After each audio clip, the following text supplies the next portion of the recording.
Hver tredje dansker får kræft, og for rigtig mange af dem består behandlingen i at få en kemoterapi. Men er kemoterapi en god idé eller ej? Hvis man spørger læge Carsten Vagn Hansen, så siger han nej. Og hvis man spørger dig, Michael, som er overlæge inde på Rigshospitalet, så siger du ja.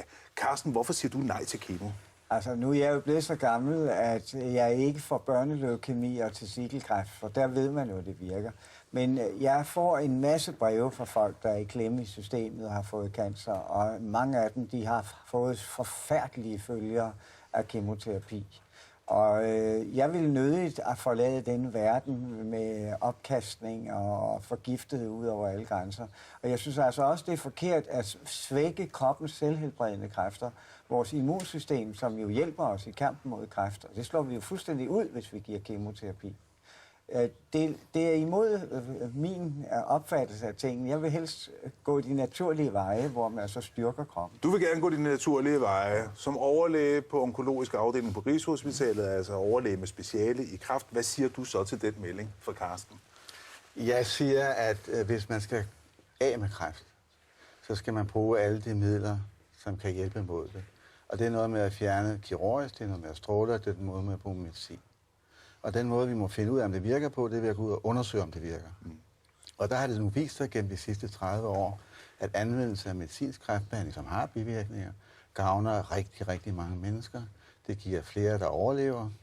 Det giver også længere levetid til dem, der ikke bliver raske. Og det giver symptomlindring hos mange. Men det har bivirkninger, det er korrekt. Men er I for hurtige til bare at sige, at udskrive en kemoterapi? Nej, desværre går det ikke så hurtigt. Vi kan sige, at der er sket en stor udvikling gennem de sidste mange år, men vi synes jo ikke, det går hurtigt nok. Der er rigtig mange tusind mennesker, som faktisk har gavn af behandlingen, men vi vil gerne have endnu flere. Ja. Carsten, når du så lytter til en kollega, som ikke har lavet andet i 35 år, end at behandle forskellige kræftformer, gør det så ikke indtryk på dig, når han siger, at der findes ikke et ordentligt alternativ endnu?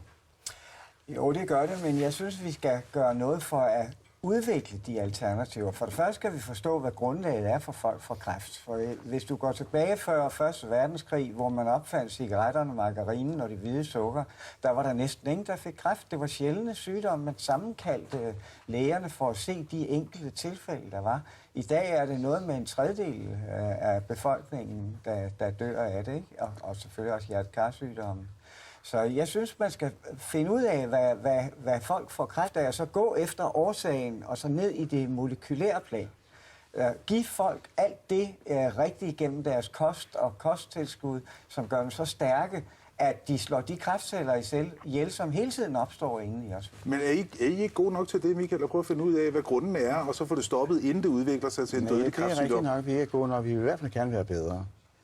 Men et er at forebygge kræft. Og der er jeg fuldstændig enig. Der gælder det om at tage de ting væk, der kan fremkalde kræft. Tobak, dårlig kost, det gælder om at motionere. Når man har fået kræft og skal bekæmpe kræftsygdommen, så må vi tage de midler i brug, som har mulighed for at gavne, og så må vi undersøge, om det gavner.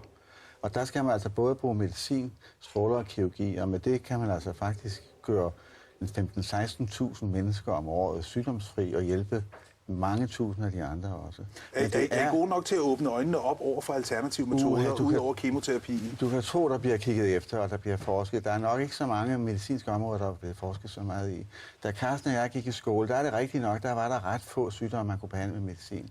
I dag findes der praktisk taget ikke en sygdom, hvor medicin ikke har en eller anden form for gavnlig indflydelse. Jo, vi vil enormt gerne være bedre. Jo, vi vil enormt gerne have, at det gik hurtigere. Og det er rigtigt. Vi skal grave ind og se, hvad årsagen er, og du kan tro, der bliver kigget på det. Carsten, er det ikke sådan, at i det øjeblik, tror du, hvor man som menneske, hvor man får kræft, så er man klar til at gøre hvad som helst, kan man sige, i håbet om at blive helbredt, eller måske livsforlænget? Og kan du ikke godt forstå, at folk de siger ja til en kemoterapi? Jo, det kan jeg godt forstå, men jeg tror, at en del af årsagen er, at folk griber efter sådan nogle voldsomme behandlinger. Det er simpelthen, de er bange for at dø. Moderne mennesker, de vil gøre hvad som helst for at komme til at leve 2-3 måneder længere, som det jo ofte sker, når man er i en voldsom kemobehandling, ikke?